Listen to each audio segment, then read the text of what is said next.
Добрый вечер. В эфире информационный выпуск Амшик Шара. 12 ноября в Сочи состоялась встреча президентов Абхазии и России Аслана Бжаня и Владимира Путина. В ходе переговоров были обсуждены состояние и перспективы торгово-экономического и культурно-гуманитарного сотрудничества двух стран, ход реализации договора между Российской Федерацией и Республикой Абхазия о союзничестве и стратегическом партнерстве 24 ноября 2014 года, а также вопросы внешнеполитической координации и взаимодействия в обеспечении региональной безопасности.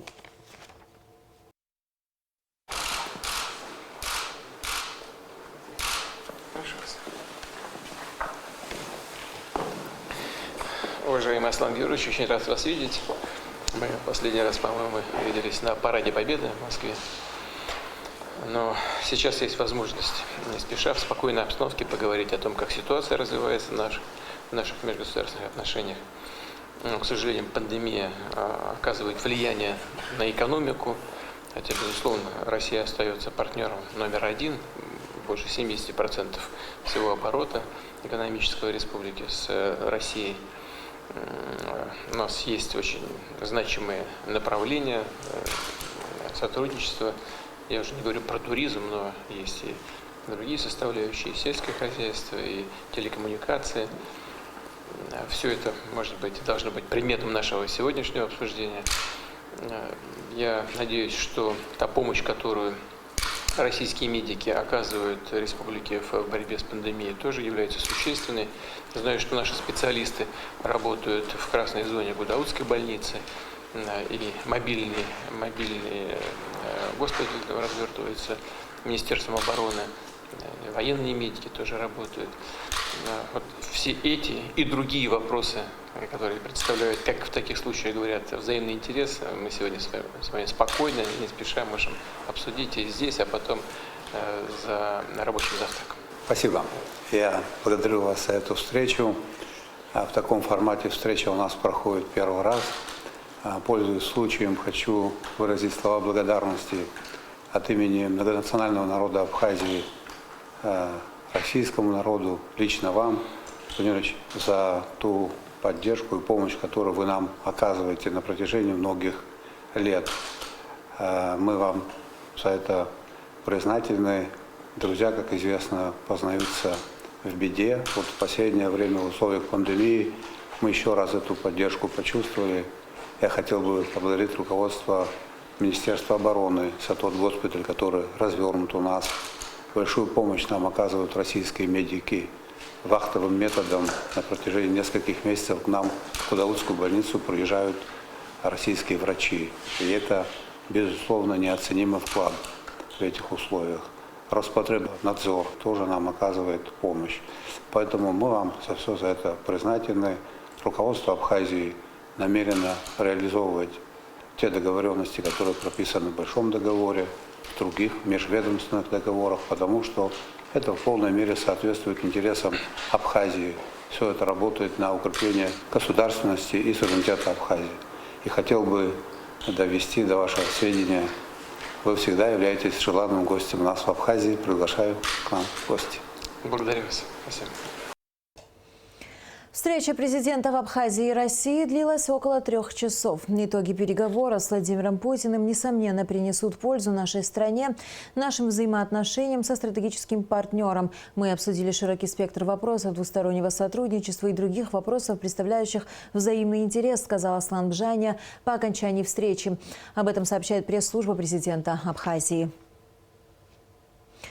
Более 620 миллионов рублей будут направлены на поэтапное повышение материально-технического обеспечения работников органов внутренних дел. Народное собрание Абхазии на состоявшемся 12 ноября заседании сессии парламента ратифицировало российско-абхазское соглашение, предусматривающее софинансирование расходов в данной сфере. Кроме того, депутаты внесли изменения в закон об основах бюджетного устройства и бюджетного процесса в Абхазии. В начале заседания депутаты рассмотрели постановление о ратификации соглашения между Абхазией и Россией, касающееся софинансирования расходов на содержание органов внутренних дел Абхазии. Речь идет о повышении материально-технического оснащения, денежного довольствия и социальной гарантии работников МВД. Законопроект был принят в первом и втором окончательном чтении. Суть данного соглашения заключается в том, что в период с 2020 по 2022 год предполагается направить объем финансирования в размере 620 миллионов рублей на улучшение работы системы Министерства внутренних дел. В частности, за этот период 190 миллионов рублей будут направлены на улучшение, повышение материально-технического оснащения, в котором так остро на сегодняшний день нуждается наше ведомство, вы знаете, а также 430 миллионов рублей будут направлены на повышение денежного довольствия, а также социальные гарантии. На наш взгляд, в рамках данного соглашения удастся существенно повысить эффективность работы Министерства внутренних дел, что, безусловно, отразится на жизни наших граждан в первую очередь. Затем народные избранники ратифицировали еще один протокол, касающийся внесения изменений в Абхазо-Российское соглашение о формировании деятельности совместного информационно-координационного центра органов внутренних дел от 18 мая 2017 года. Женсух Нанба подчеркнул важность деятельности данной организации, отметив, что ИКЦ будет способствовать более эффективной борьбе с преступностью. За законопроект депутаты проголосовали единогласно. Суть изменений заключается в том, что появляются правовые основания для финансирования российской стороной капитальных затрат на ремонт, реконструкцию и строительство объекта, в котором непосредственно должно размещаться данное учреждение.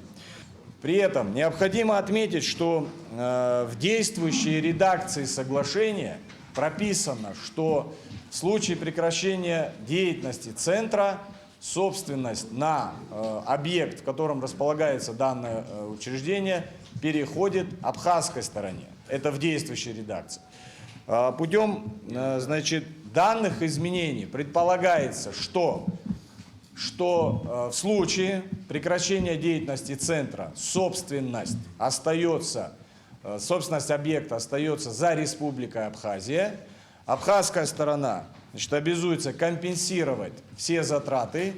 В случае невыполнения этого условия, невыплаты компенсации, российская сторона оставляет за собой право сократить финансовую помощь на социально-экономическое развитие. На заседании сессии парламента были внесены изменения в закон об основах бюджетного устройства и бюджетного процесса в Республике Абхазия. Представляя законопроект, министр финансов Владимир Делба подчеркнул, что предлагаемые изменения направлены на совершенствование бюджетной системы страны. В частности, позволят более детально формировать показатели бюджета на последующие годы. Самое важное нововведение, которое предусматривает проект закона, это введение на территории Абхазии при исполнении бюджета, кассового плана и ведение учета бюджетных обязательств.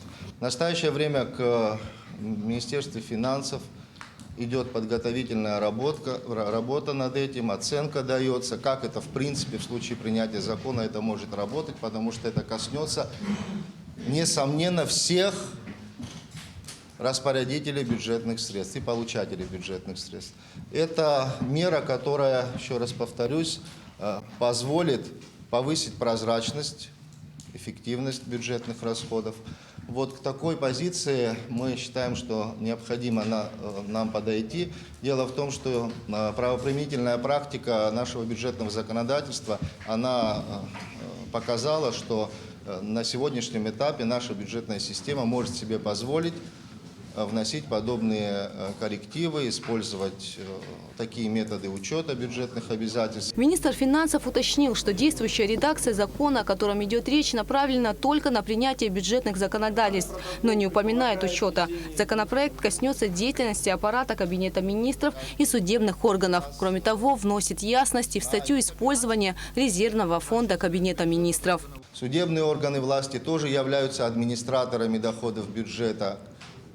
Кабинет министров является администратором доходов бюджета. Но на самом деле кабинет министров как таковой администратором не может быть. Это коллегиальный орган, и поэтому аппарат кабинета министров. Вот эти процедуры, они нам позволят более детально, предметно уже формировать задания по администрированию. Дело в том, что в действующей редакции получается, что он исчерпан, там в том числе на ликвидацию последствий стихийных бедствий, чрезвычайных ситуаций. Вот, предлагается его дополнить в связи с тем, что это на самом деле и постоянно имеет место, и иных непредвиденных расходов, которые будут указаны в положении об использовании средств резервного фонда правительства. В итоге законопроект был принят единогласно в первом и втором окончательном чтениях. Следующим вопросом повестки дня народные избранники определили сумму на содержание контрольной палаты Абхазии на 2021 год. По утверждению сметы на содержание контрольной палаты в сумме 31 миллион 538 тысяч рублей. В принципе, она практически соответствует смете расходов на 2020 год. И поэтому, я думаю, больших изменений данная смета расходов не претерпела. Они в рамках 2020 года практически там уменьшение идет.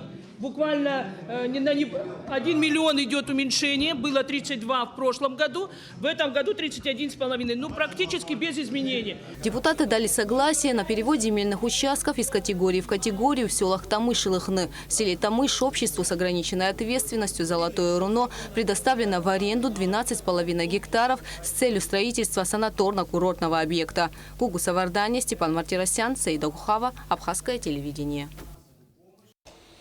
МИД Абхазии распространил комментарий по поводу выступления посла США при ОБСЕ Джеймса Гилмора на заседании Постоянного совета ОБСЕ в Вене, в котором он обвинил Россию в сознательном срыве очередного раунда женевских дискуссий.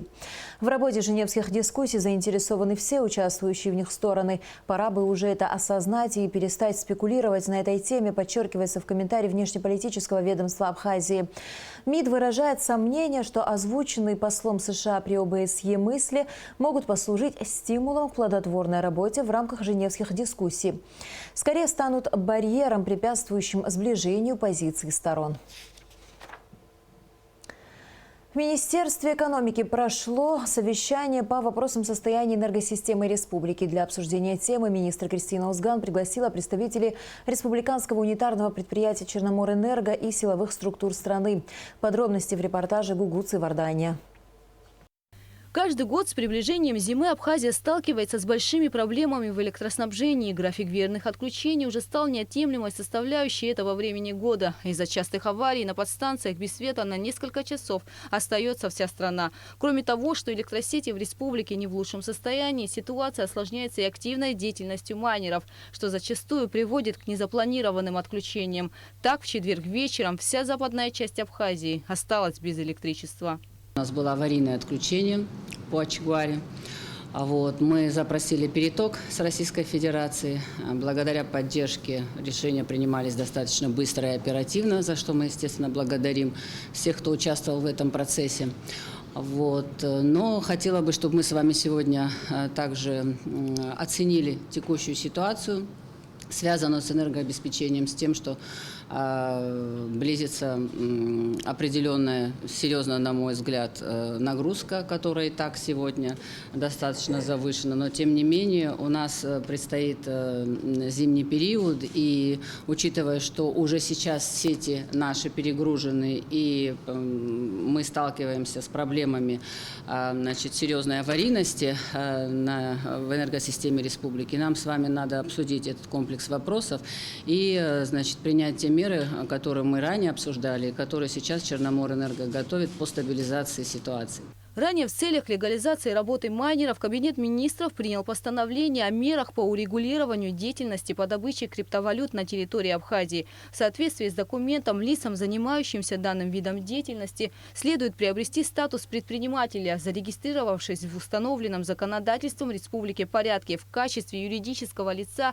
или индивидуального предпринимателя, стать на учет в налоговом органе, также быть зарегистрированным в органе статистики и государственных внебюджетных фондах. Не позднее 21 ноября подать заявление в Черноморэнерго о присоединении к электросетям и получить технические условия. Согласно постановлению, стоимость киловатта будет составлять как минимум 2 рубля 75 копеек. Сопоставляя объемы предполагаемые, которые потребляют майнеры так называемые, И те, кто по факту нам пришел, это очень незначительный процент, это 20-30%. К большому нашему сожалению, мы, наверное, не в полной мере знали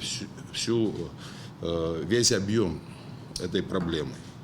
По словам Михаила Логуа, ситуация, связанная с деятельностью майнеров на территории республики, усугублялась из года в год. В 2016 году этот бизнес был запрещен на территории Абхазии, однако ввоз на майнеры был разрешен. Сегодня практически, вот мои коллеги могут подтвердить, на каждом фидере, вот возьмем, к примеру, Вачимчиру, где 33 фидера, да, на каждом из них повышенные нагрузки. Мы пытались своими силами как-то за счет подстанции это все дело регулировать. Однако, вот, как вы справедливо заметили, вчерашняя авария показала, нагрузка на линии Ачигвара, в каком она состоянии нам всем известно, превышала допустимую в разы. Это не только крупные потребители, да, а это вот, ну, практически там, через дом, в домах, в гаражах, в сараях. И 1,5 месяца, конечно, не тот срок, за который можно провести серьезную работу, а ее проводить надо. И мы настроены, вот Равин Вахтангович здесь присутствует, его рабочая группа постоянно, в каждодневном режиме практически занимается этим. Спасибо коллегам из службы безопасности, МВД. Тем не менее, Кристина Константиновна, мы пришли к выводу, что без ограничений нам не обойтись. Кристина Азган отметила, что в этом направлении будет проводиться жесткий учет. Министр подчеркнула, что существуют общие установленные правила, которые необходимо соблюдать. Создана и специальная комиссия по выявлению нелегально подключенных к сетям объектов, в которую входят представители силовых структур, местных органов управления и энергетики. На данный момент эти группы сформированы, они работают, как мне известно. Поэтому просьба такая, очень предметно и очень принципиально подходить к данному вопросу, информировать о предварительных результатах, после принятия решения об отключении, мониторить ситуацию на месте, каким образом и как происходит подключение вновь, чтобы ситуация и картина была полноценна и однозначна. Министерство экономики направило соответствующие запросы всем министерствам, ведомствам, учреждениям, предприятиям, администрациям районов, для того, чтобы они нам официально направили информацию о том, имеет ли место деятельность, связанная с коммерческими вычислениями на подведомственных объектах, территориях, имущественных комплексов. Всю информацию, полученную после этого запроса, для мониторинга ситуации на местах Минэк направит соответствующие органы МВД и СГБ. Кроме того, для проверки ситуации по деятельности майнеров планируются поездки во все районы страны, где будут проведены встречи с главами районов и сел. Гугу Савардани, Алексей Гухава, Абхазское телевидение. В связи с образованием дефицита электроэнергии вследствие массовых незаконных подключений к электрическим сетям и в целях реализации мер по эффективному и рациональному использованию ограниченных ресурсов электроэнергетической системы Республики Абхазия, генеральный директор Рубчерноморэнерго Михаил Логуа подписал приказ, согласно которому с 15 ноября на территории Абхазии вводятся временные ограничения режима потребления электроэнергии. Кроме того, приказом Михаила Логуа начальнику производственно-технического отдела Рубчерноморэнерго в срок до 14 ноября 2020 года необходимо обеспечить подготовку списка лиц, осуществляющих деятельность по добыче криптовалют с целью определения параметров допустимой мощности потребления электроэнергии. Руководителям филиала «Энергосбыт», а также районных филиалов Рубчерноморэнерго приказано продолжить работу в рамках рейдовых мероприятий по выявлению нелегальных потребителей электроэнергии. С 15 ноября вводится следующий временный график ограничений подачи электроэнергии в Республике Абхазия. Западная часть города Сухум, часть Сухумского района, Галский район, город Новый Афон, восточная часть Гудаутского района, часть Кварчалского района с часу до 3 часов ночи, с 9 до 11 часов утра, с 17 до 19 часов вечера. Центральная часть города Сухум, часть Сухумского района, западная часть Гудаутского района, город Гудаута, село Аллахадзе, с 3 до 5 часов утра, с 11 до 13 часов дня, с 19 до 21 часа вечера. Город Гагра, Гагарский район, город Пицунда, поселок Бзыбь, село Мерхиул, город Хварчал и часть Хварчалского района с 5 до 7 часов утра, с 13 до 15 часов дня, с 21 до 23 часов вечера. Восточная часть города Сухум, часть Сухумского района, Учимчирский, Гулрыбский районы с часу до 3 часов ночи, с 9 до 11 часов утра, с 15 до 17 часов дня. Генеральная прокуратура Абхазии считает незаконным и необоснованным оправдательный приговор Сухумского городского суда в отношении должностных лиц МВД Бадри Джикирба, Аслана Чеди, Адгура Аутлева и Виталия Кулова. Приговор будет обжалован в кассационную коллегию по уголовным делам Верховного суда Республики Абхазия. 10 ноября 2020 года Сухумским городским судом под председательством судьи Кварча Инара Гурамовича по завершении рассмотрения уголовного дела по обвинению сотрудников Управления уголовного розыска Джикирба Чедия в совершении 2 эпизодов халатности Аутлева и Кулова, превышении должностных полномочий и умышленном причинении тяжкого вреда здоровью вынесен оправдательный приговор и должностные лица признаны невиновными по всем статьям обвинения. Генеральная прокуратура Республики Абхазия считает приговор суда незаконным и необоснованным. Стороной обвинения в ходе судебного разбирательства были представлены и исследованы доказательства, в совокупности свидетельствующие о совершении сотрудниками Министерства внутренних дел Республики Абхазия инкриминируемых им преступлений.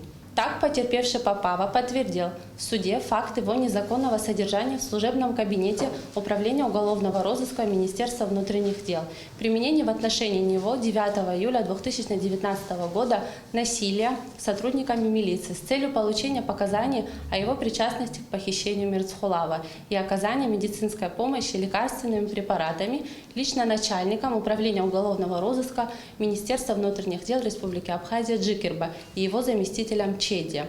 По указанию этих же лиц на следующий день, 10 июля 2019 года, был доставлен административно задержанный Тарба в служебный кабинет Чедия для производства оперативной беседы и вызваны по служебной необходимости, имевшие Адгул, Аутлев и Кулов. В период с 20:00 часов до полуночи Тарба были причинены множественные телесные повреждения на всех участках дела. Сломаны ребра, имелись разрывы мышц.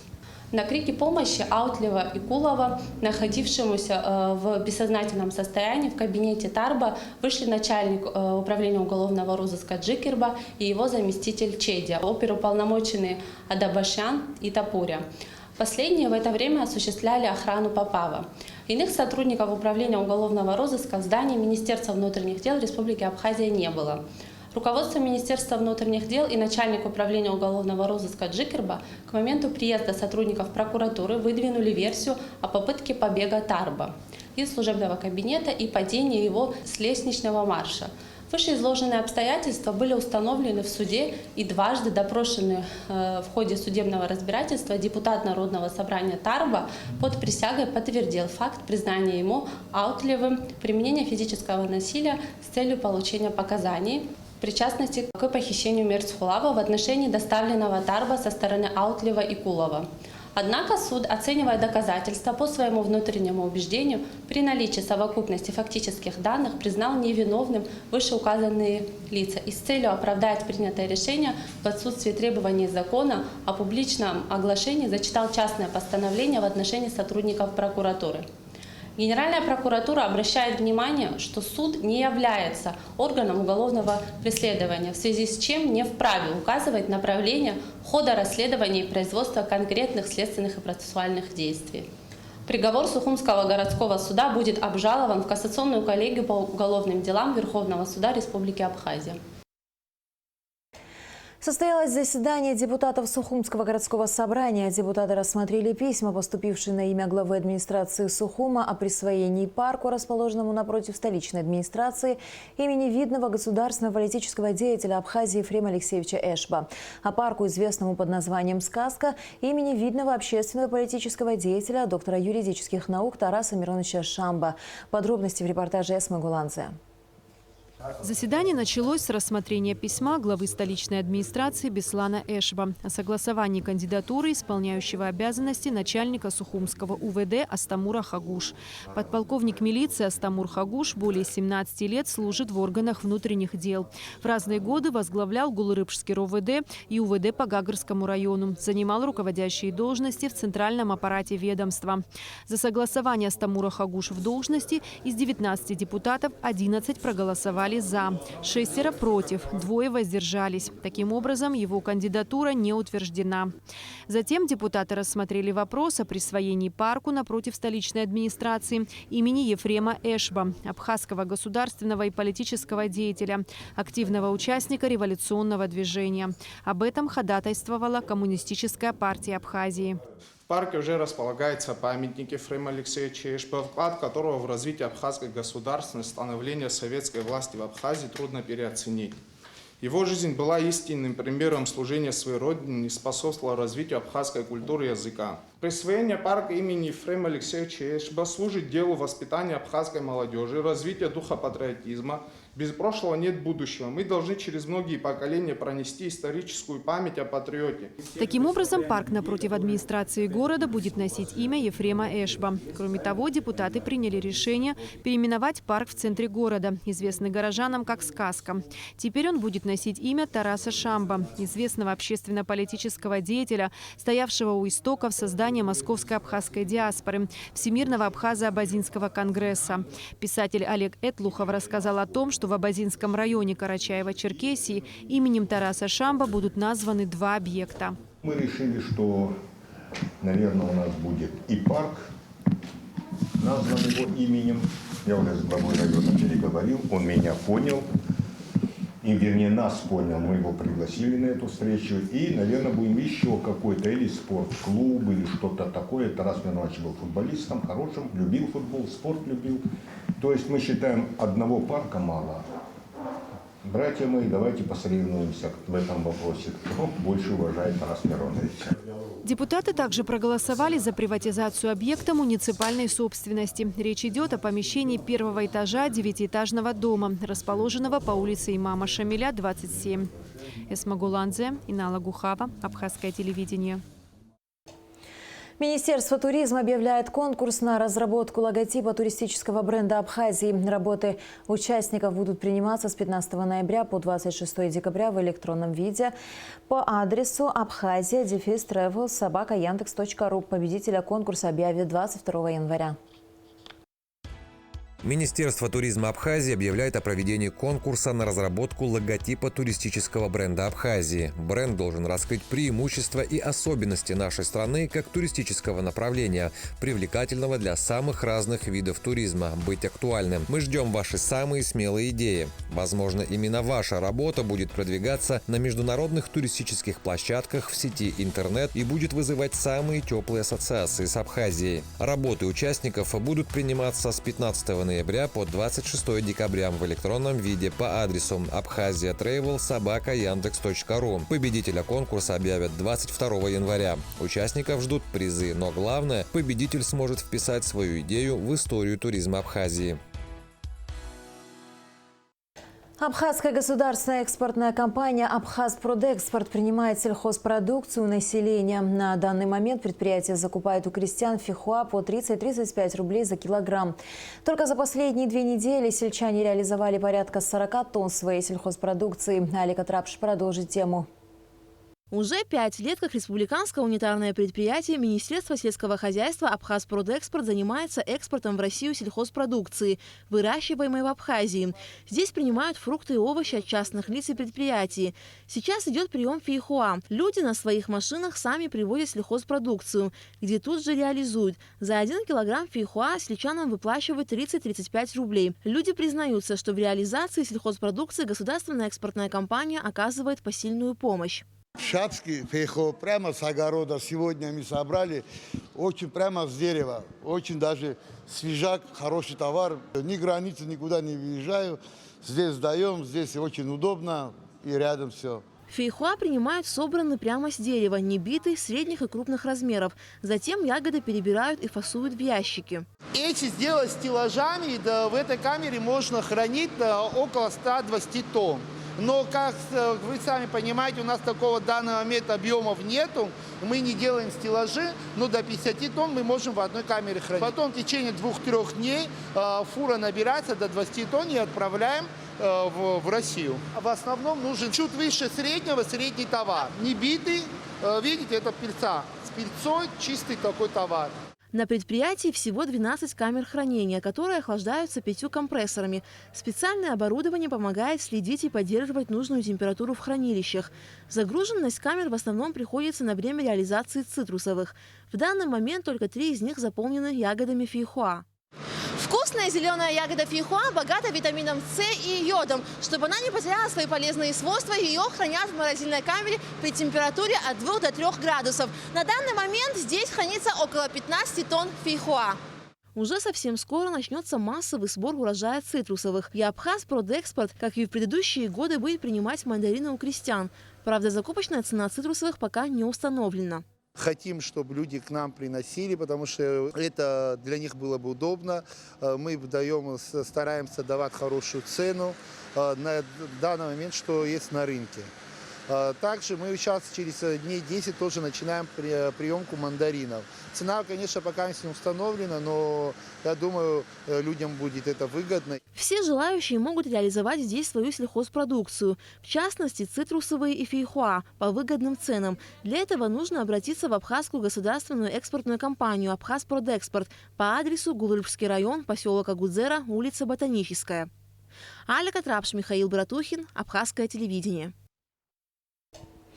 Победитель конкурса «Гордость Абхазии» Саид Бея представил стратегическую программу реформ «Будущее Абхазии», разработанную финалистами конкурса при поддержке научно-исследовательского финансового института Министерства финансов Российской Федерации. В рамках программы разработан комплекс конкретных мер, способных активизировать социально-экономическое, общественное развитие Абхазии, стабилизировать общественно-политическую ситуацию в стране. По словам авторов стратегической программы реформ, она призвана создать продвинутые драйверы для развития страны и общества, раскрыть Абхазию, помочь создать технологии для открытости и прозрачности внутри государства. 13 ноября во всем мире отмечают День добра. Распространить как можно больше доброты посредством маленьких жестов, создать позитивную атмосферу вокруг, положить конец ненависти друг к другу и способствовать миру. Все это главная цель этого праздника. Тему продолжит Шазина Ханагуа. Доброта и милосердие – это прежде всего бережное отношение к чему-либо или к кому-либо. Каждое доброе деяние делает нас лучше, каждый поступок, совершенный во благо другого, заслуживает уважения. Одной из главных моральных ценностей, которую необходимо прививать человеку с детства, является забота о ближнем. Добро – это тогда, когда ты кому-то помогаешь, животным, неважно, что помог кому-нибудь, другу, пожилым людям, бабушкам, дедушкам. А ты помогаешь им? Если я увижу, я стараюсь как-нибудь им помочь. В основном добро – это тогда, когда ты делаешь это от чистого сердца. Не потому, что ты обязана, а потому, что ты хочешь помочь человеку. Я делюсь со своим братом с вкусняшками, чипсами и конфетами. Я считаю, что это добрый поступок.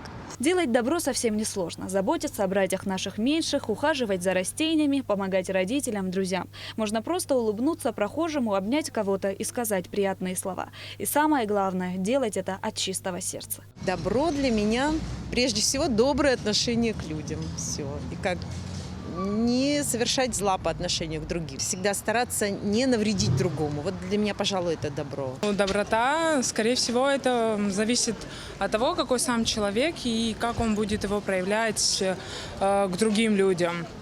Ну, к тем же маленьким, взрослым. В доброте, наверное, вложено и уважение к старшим. Мне кажется, это самое главное. Тем более у нас в Абхазии. Для меня добро означает это, когда человек делает какие-то поступки правильные. То есть он не думает о себе, а думает об интересах других. Ну и, конечно же, помогает, когда людям. Быть добрым важно не только в этот один день, но и ежедневно, причем безгранично и бескорыстно. Ведь даже одно маленькое доброе дело может по-настоящему осчастливить множество людей вокруг. Для многих граждан Абхазии помогать тем, кто оказался в сложной ситуации, стало делом жизни. Так, на протяжении многих лет благотворительная общественная организация «Кераз» оказывает поддержку многодетным семьям. Благотворительность – это не разовая акция, не сиюминутный порыв. Это, наверное, правильно будет сказать, образ жизни. Когда ты системно помогаешь людям, когда ты включен в работу фондов.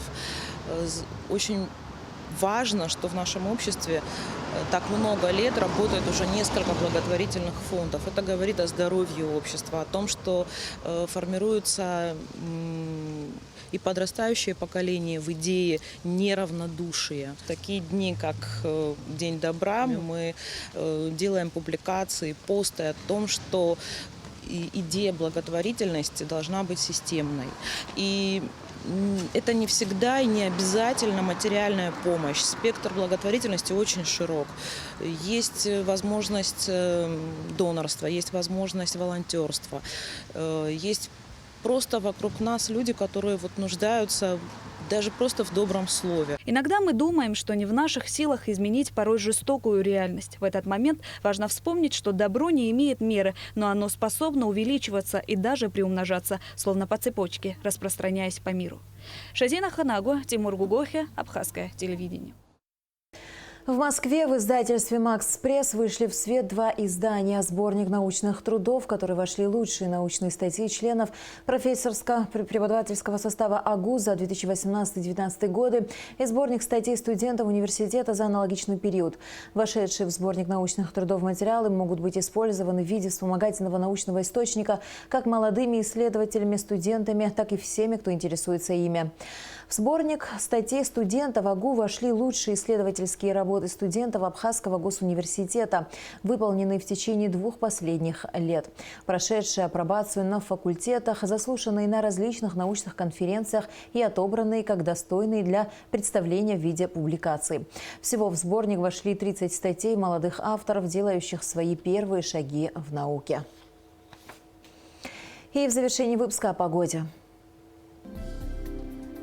По сообщению Гидрометцентра, в выходные дни в Абхазии ожидается небольшая облачность без осадков. Температура воздуха ночью 5-10, днем 11-16 градусов. Температура морской воды 18 градусов.